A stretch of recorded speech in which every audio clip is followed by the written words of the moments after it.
ย้อนกลับไปยังจุดเริ่มต้นปี 2021 2 ปีก่อนออกเดินทาง ในคืนที่เราตัดสินใจว่าเราจะไปเอเวอเรสต์เราได้วาดภาพลายเส้นขึ้นมาหนึ่งภาพ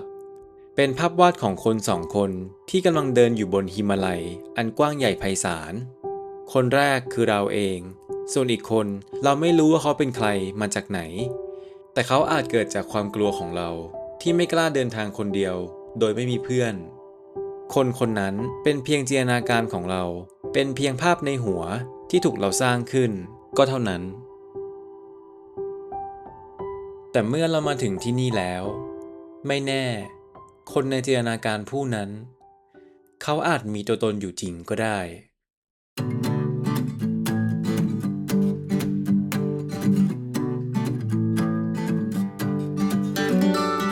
Would you come running if I called you and give me a helping hand? Would you come catch me if I fell down towards a bitter end? You wanna talk about it, you couldn't live without me. You know you had your chance, it's over. Woo.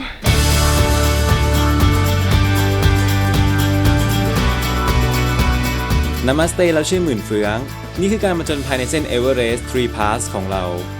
มีเพื่อนร่วมทางชื่อนิโคล่าเป็นคนฝรั่งเศสวันนี้วันที่ 4 พวกเราออกจากนามเชบาซาตั้งแต่พระอาทิตย์ยังไม่ขึ้นท้องฟ้าวันนี้สดใสสวยงามหิมะปกคลุมพื้นเต็มไปหมดช่างเป็นวันที่เหมาะสมแก่การเดินเขา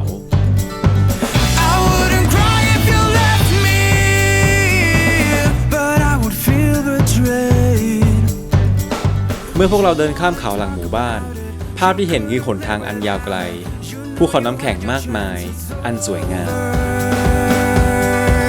So just go on. ขณะนี้เราออกจากน้ำเชแล้วข้างหลังวิวที่แล้วต้องไปต่อ สวยมาก นี่เพื่อนร่วมทาง2 โบ Don't care anymore. There's no more between you and me, so just go. There's nothing left of us.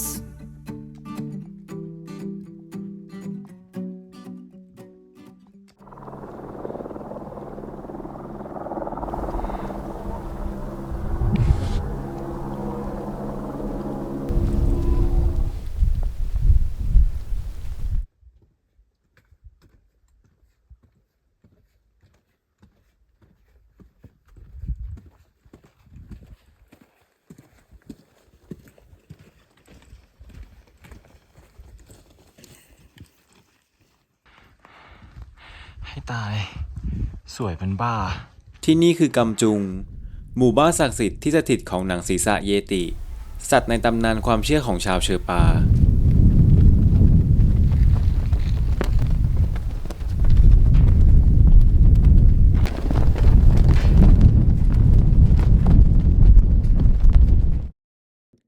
เคยมีพระภิกษุในหุบเขาแห่งนี้กล่าวกับผู้ที่ไม่เชื่อในเยติว่า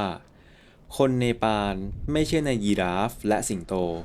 เพราะพวกมันไม่ได้อาศัยอยู่ในเนปาล ในทำนองเดียวกันผู้ที่ไม่เชื่อในเยติ ก็เพราะเยติไม่ได้อาศัยอยู่ในบ้านของพวกเขา So cute. Look. Very cute. เป็นแนวคิดที่น่าสนใจดีทีเดียว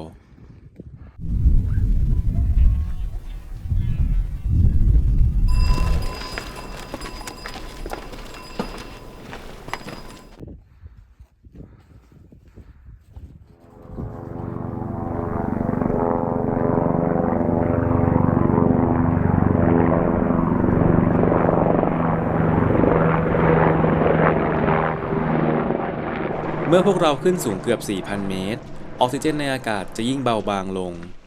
ความกดอากาศจะเพิ่มมากขึ้น การเดินจะไม่ง่ายเหมือน 3 วันก่อนหน้านี้ What? Stenbush. That's Stenbush. oh okay ดิงโบเช่ ติงโบเช่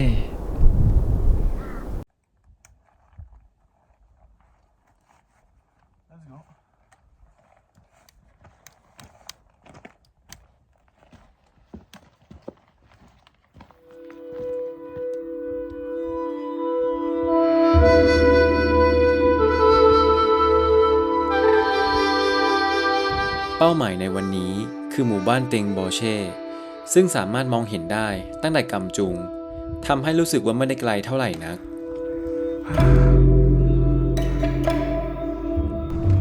แต่อย่าให้สายตามาหลอกเรา ที่เห็นว่าไม่ไกลความจริงมันต้องขึ้นลงเขาหลายลูกก็จะไปถึงตรงนั้นได้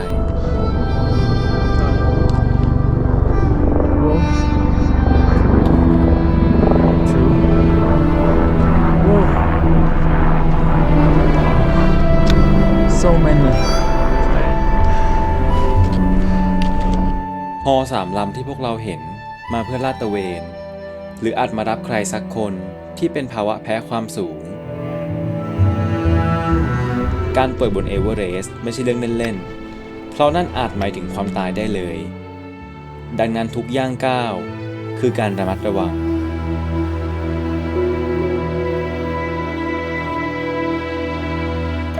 บางทีมันก็น่ากลัว เมื่อรู้ว่ายิ่งสูง ความกดอากาศพยายามจะฆ่าเราทุกขณะจิต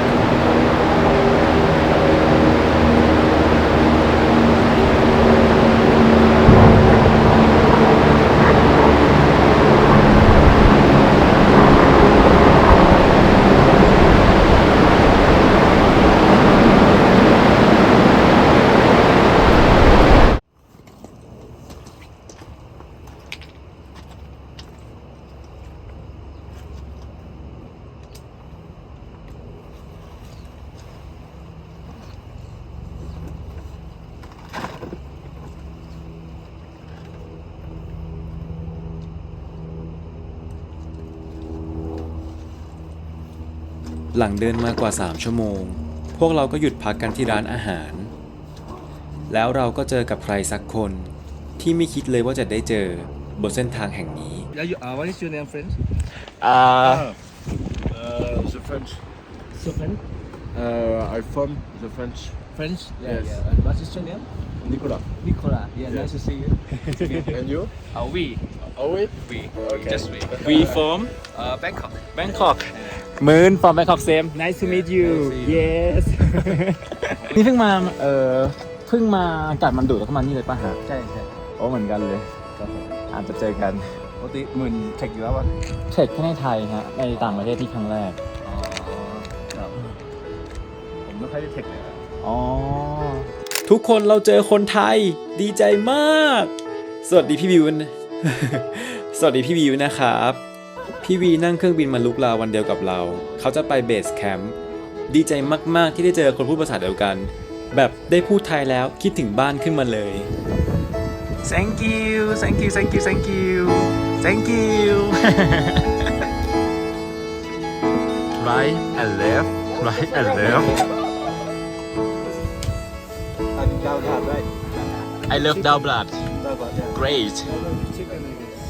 double chicken double chicken double chicken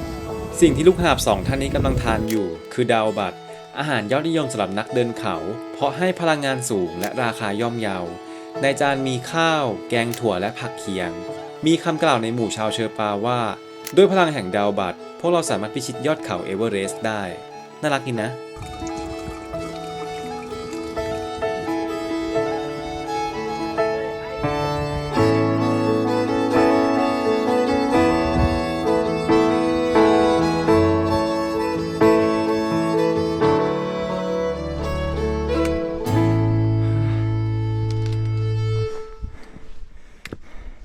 Are we here? Woo! Wow! Yes! 3,900. 900? Yes. Whoa!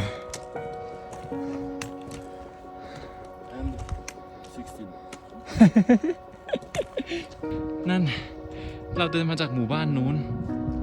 ซูนได้ปะวะ นู่นเลย ว้าว look beautiful ว้าว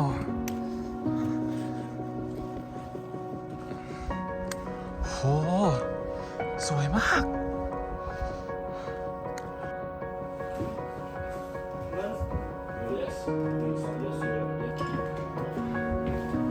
โอเค ว้าว so cute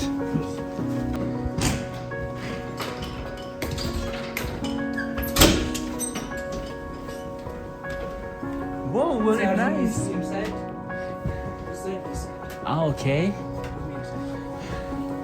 Thank you. Woo. ดูอยู่ที่น้ำเชยอีกอะ อยากบอกว่าเรารักที่พักนี้มากเลยแหละ น่าจะสวยที่สุดแล้วจากทุกที่ที่ไปมา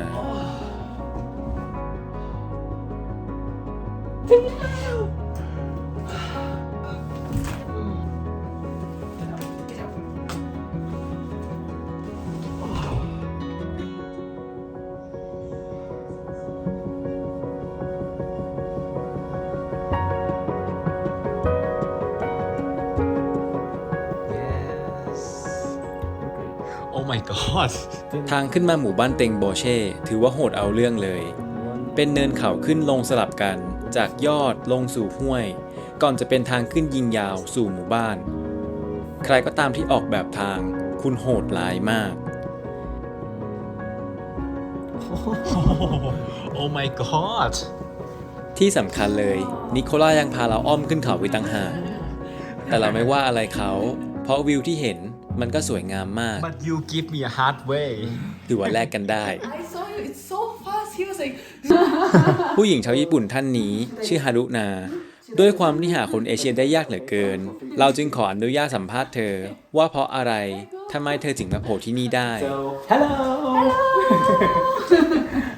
where you come from I'm from Japan, but I work in Singapore. So why you choose to travel in Japan In Nepal, because I have time. Because I'm between the job in Singapore, so I am waiting for my visa to get approved. So I have time to get this part.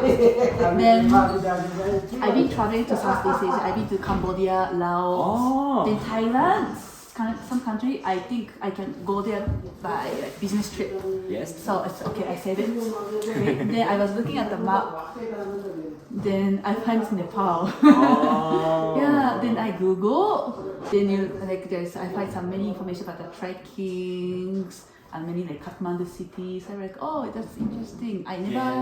did trekking before. So like, this is something new to me. So maybe I For me too yeah.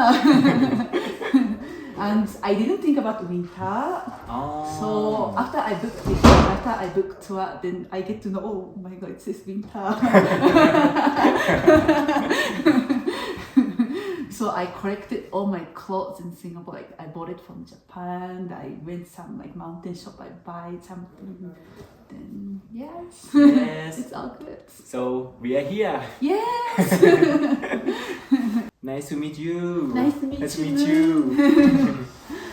in Japan say hi Konnichiwa. konnichiwa Konnichiwa. yes ฮารุนาเธอมีเวลาเพียง 6 วันเท่านั้นบนเส้นทางเอเวอเรสต์ แต่เธอก็อยากมาเห็นยอดเขาหลังคาโลกด้วยตาของตัวเอง เธอจึงมาไกลถึงหมู่บ้านนี้เพื่อโอกาสนั้น เธออยากมาเห็นจริงๆ โคตรสู้อะนับถือใจเลย Nice place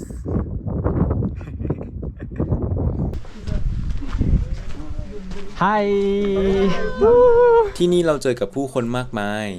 เพราะเต็งโบเชนนั่นเล็กมีที่พักเปิดแค่ 2 แห่งเท่านั้น ไม่เหมือนนำเชบาซาที่ใหญ่โตมโหฬารพวกเราที่เจอตอนนี้ล้วนบินมาลุกลาวันเดียวกันหมด เหล่านักเดินทางจากทั่วทุกมุมโลกได้มาอยู่ตรงนี้แล้ว พวกเราคือมนุษย์ตัวน้อยๆ ผู้อยากเห็นยอดเขาเอเวอเรสต์ด้วยตาของตนเอง เจ๋งชะมัด Sure yes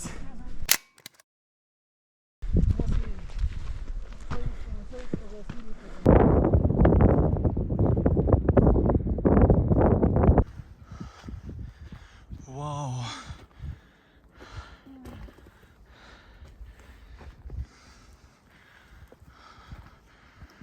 what does it mean This is for peace. for peace Yeah, peace. ธงหลากสีเหล่านี้คือธงมนตรา เป็นตัวแทนของความศรัทธา ความหวัง และคำอวยพรจากผู้ที่นำธงไปผูกไว้ ทุกครั้งที่ธงมนต์สะบัดปลิว ผู้คนบนหิมาลัยจะเชื่อว่าบทสวดที่ถูกเขียนไว้บนนั้น จะถูกขับขานและล่องลอยไปกับสายลมนำพาซึ่งโชคดีสู่ทุกชีวิตในเทือกเขาหิมาลัย โดยสีบนธงนั้นเป็นตัวแทนของธาตุทั้ง 5 สีขาวคือธาตุลม แดงเป็นไฟ น้ำเงินคืออากาศ เขียวเป็นน้ำ และเหลืองคือธาตุดิน รวมกันเป็นธาตุทั้ง 5 ตัวแทนของธรรมชาติ ความหวัง และความสงบ nice view ever what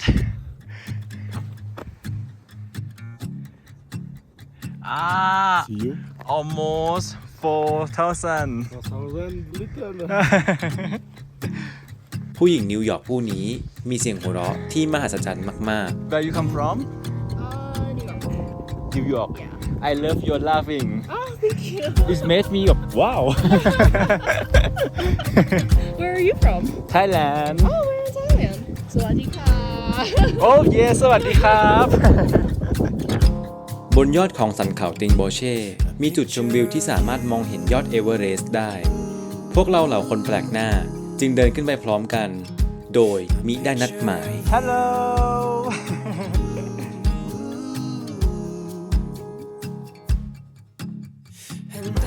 สำหรับเราแล้วนี่คือช่วงเวลาที่มหัศจรรย์มาก พวกเรามาจากต่างที่ต่างภาษา แต่พวกเรากำลังเดินไปเพื่อเป้าหมายเดียวกัน ไปดูยอดเขาเอเวอเรสต์ไปดูหลังคาโลก มันเจ๋งและฮึกเหิมยังบอกไม่ถูก ดีจังเลยอ่ะ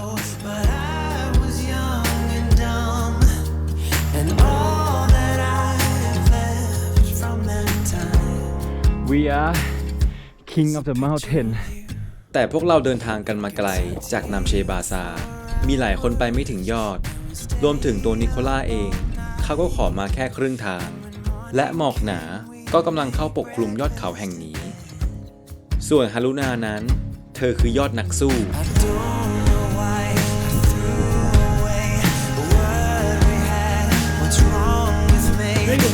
yes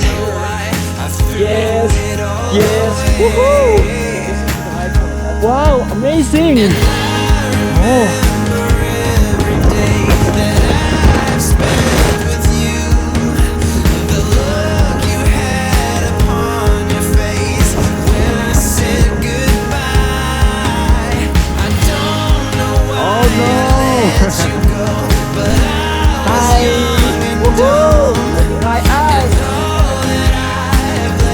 แล้วในที่สุดพวกเราก็ได้เห็น เจ้าตัวใหญ่ที่แอบอยู่ด้านหลัง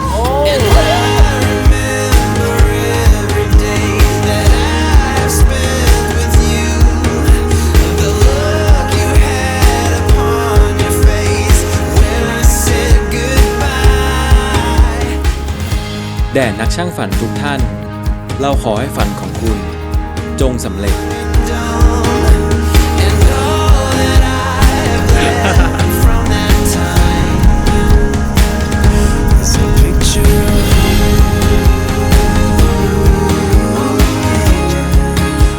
And I remember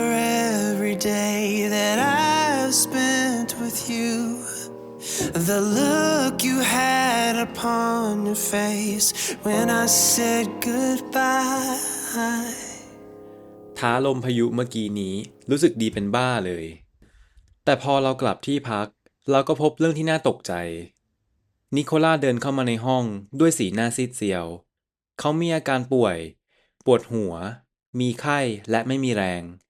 ซึ่งทั้งหมดนี้คืออาการของภาวะแพ้ความสูง High Altitude Sickness หรือภาวะแพ้ความสูง คืออาการป่วยที่เกิดขึ้น เพราะร่างกายไม่สามารถปรับตัวกับความกดอากาศและออกซิเจนที่เปลี่ยนไปได้ หากปล่อยไว้นานเกินไปอาจเป็นอันตรายถึงชีวิต นี่คือโรคยอดนิยมที่ไม่มีใครอยากเป็นในหมู่นักเดินเขา มีคำกล่าวว่าต่อให้คุณแข็งแรงแค่ไหน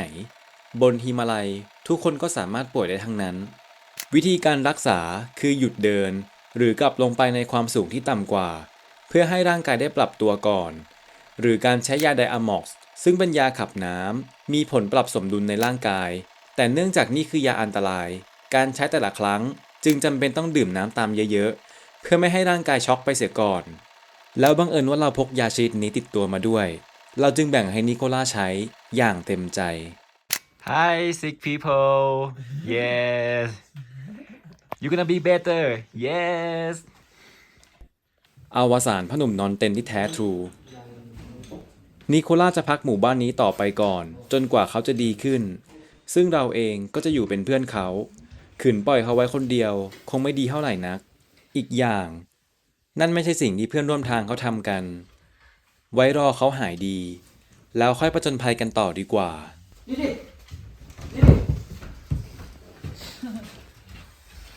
ว้าว thank you Yes, thank you. enjoy Yes.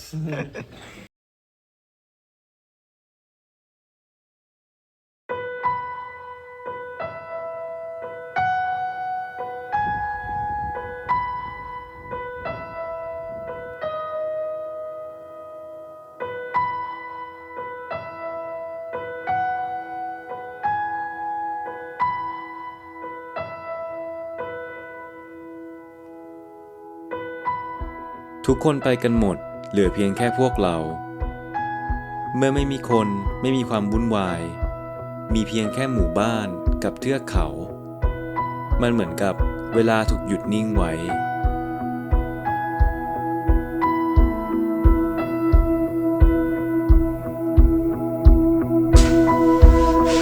Yellow is very, very hot. No yellow. After yellow, it's very, very hot. การขยับร่างกายเป็นสิ่งสำคัญ พวกเราจึงออกไปสำรวจรอบหมู่บ้านกัน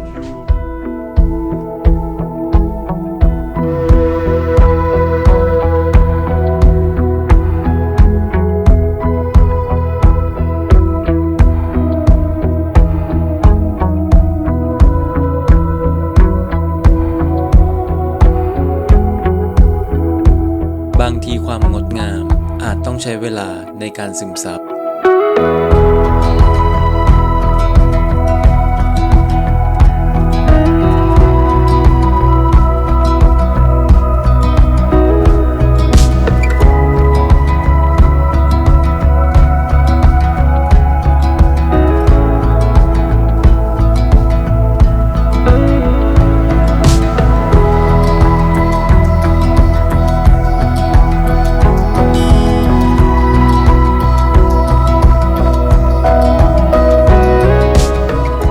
1 วันที่ผ่านพ้นไป เราเอาแต่ภาวนาว่าขอให้เขาหาย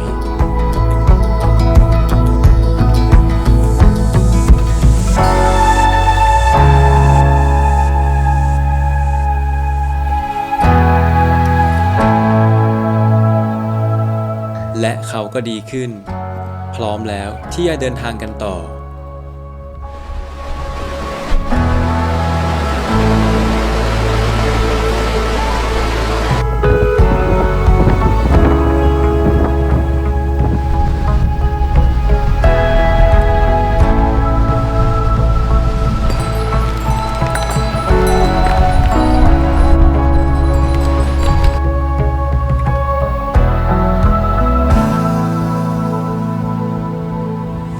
yes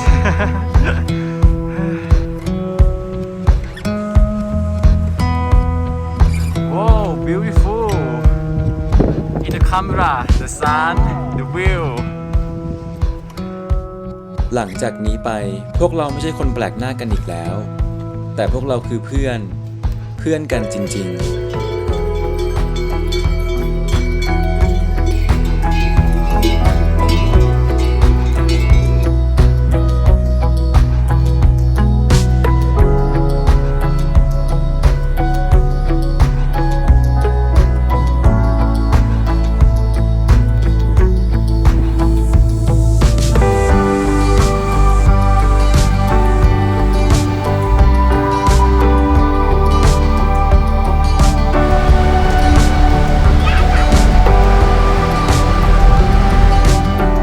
ย่างก้าวคือการไต่ความสูง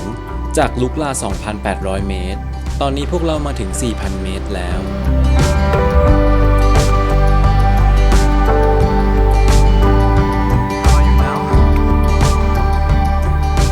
และทุกความสูงที่เพิ่มขึ้นฮิมาลัยก็ยิ่งเผยความงาม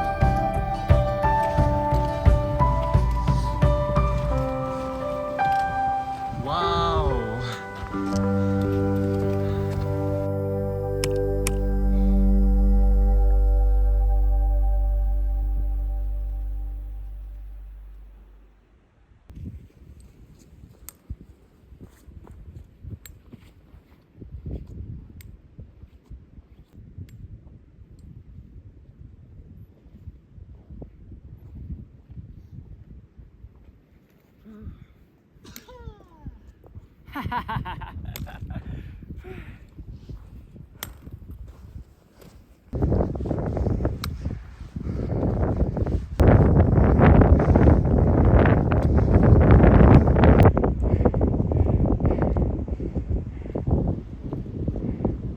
that way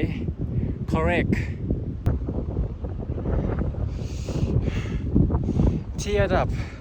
ความสูงกว่า 4,000 เมตร รู้สึกได้เลยว่าออกซิเจน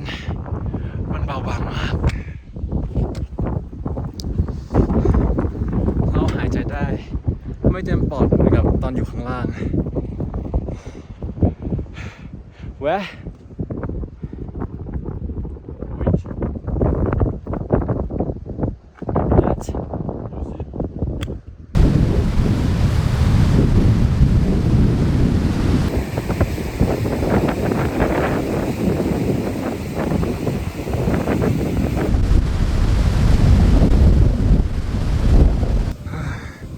strong เส้นทางในตอนนี้มีแต่ภูเขาและทางแยก เชอร์ปาท่านนี้ที่บังเอิญผ่านมา จึงอาสาพาพวกเราไปส่งที่หมู่บ้านข้างหน้า hard เมื่อเทียบกับเชอร์ปาพวกเราเหมือนเด็กอนุบาล เรากับนิโคล่าต้องแวะพักดื่มน้ำขณะที่ชาวเชอร์ปาเดินไปนู่นแล้ว สุดยอดจริง ๆ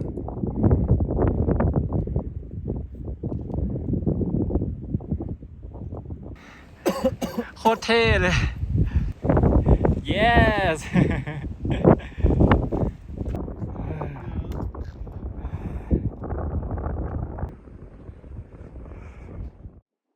เมื่อใกล้ถึงหมู่บ้านเขาก็ขอตัวแยกออกไป ต้องขอบคุณเขาจริง ๆ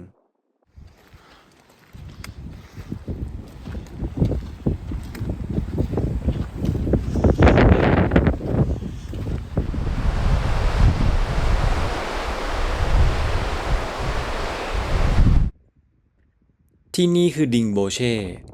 ด้วยความสูงเกือบ 4,500 เมตร ทำให้พวกเราต้องพักปรับตัวที่นี่อย่างน้อย 2 คืน เป็นเรื่องน่าแปลกที่น้ำในลำธารค่อนข้างอุ่น เรากับนิโคล่าจึงถือโอกาสซักผ้าเพราะมันเริ่มเน่าไม่ไหวแล้ว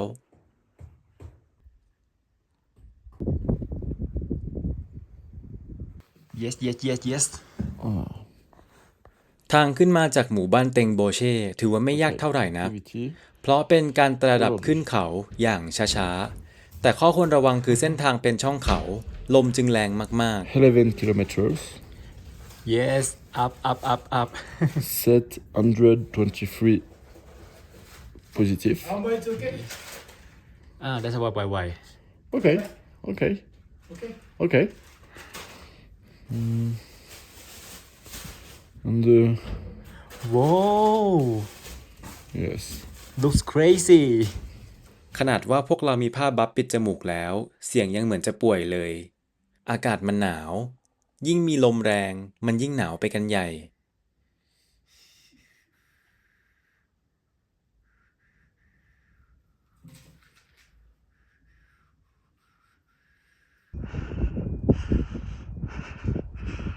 ที่มือสั่นไม่ใช่อะไรนะหนาวโคตรหนาวเลย กว่าจะมาถึงที่นี่ได้ พวกเราก็ไม่อยากทำอะไรกันอีกแล้ว นอกจากพักผ่อน ทำตัวให้ชินกับความหนาวที่น่ากลัว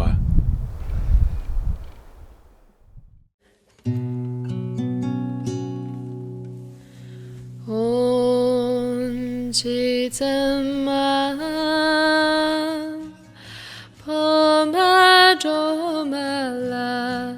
香茶楼，香茶肉麻泥儿麻花馍，见了给几罗当扎嘛，就等三棍车骑仙机，给三十瓦里的熊嘛，小车登起大瓦滚度，刚瓦家那扫比什么，哈拉你就都达拉伊，新都这比那那什么，小菜的女生南国比，社会特当样的单嘛，短当罗浪诺人错那，准把杜瑞拉ço年嘛，在为我记多半的当小茶瓦的年月。 Okay, great. You can pay anything above. Yes. But Just okay, not it. ขณะพวกเรากำลังเล่นไพ่นิโคล่าก็พูดไอเดียสุดบ้าบอออกมา จุดชมวิวของริงโบเช่ที่อยู่บนยอดเขากว่า 5,000 เมตร เขาเสนอว่าทำไมพวกเราไม่ขึ้นไปดูอาทิตย์ขึ้นบนนั้นกัน และนั่นหมายถึงการออกจากที่พักตั้งแต่ตี 3 เพื่อไปให้ทันอาทิตย์ขึ้น มันบ้ามากๆ ข้างนอกนั่นหนาวถึง-13 ยามค่ำคืน Yes. และเราก็ตอบรับ ด้วยความยินดี แม้มันจะหมายถึงการทรมานอย่างแสนสาหัส พูดจริงๆนะมันทรมานมาก ปลายนี้เราใช้ไปเป็นเดือนเลยเพราะเหตุการณ์นี้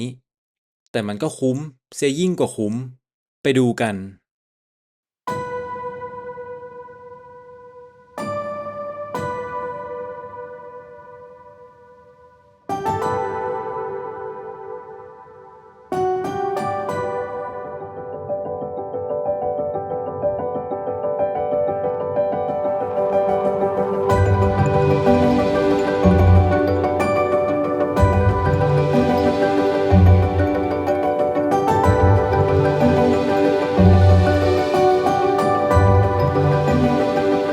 มันสวยมากใช่ไหมล่ะ เราไม่เคยเห็นอะไรสวยงามเท่านี้มาก่อนเลย เทือกเขาหิมาลัยอาบแสงแดดแรกของวัน มันคือสวรรค์บนดินที่ใครๆก็พูดกัน นี่เองหรือที่เขาบอกความงามแท้จริงไม่เรียกร้องความสนใจ บ้าบอคอแตกที่สุด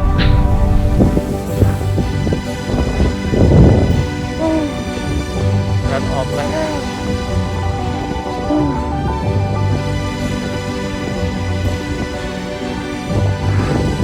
Yes, beautiful.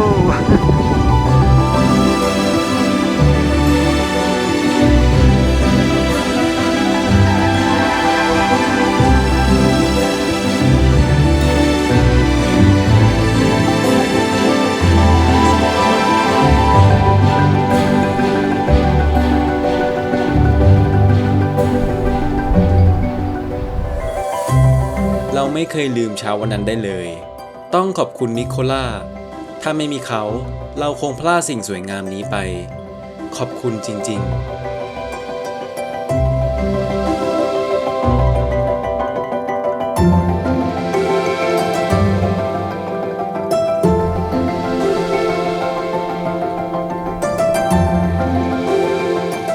ชยชมความยิ่งใหญ่ของหิมาลัย ก็ถึงเวลาที่พวกเราต้องไปกันต่อ ไม่ว่าหนทางข้างหน้าจะอีกไกลแค่ไหน เราไม่กลัว เส้นทางแห่งฝันนี้เราไม่เดินโดยลำพัง เรายังมีเพื่อนของเรา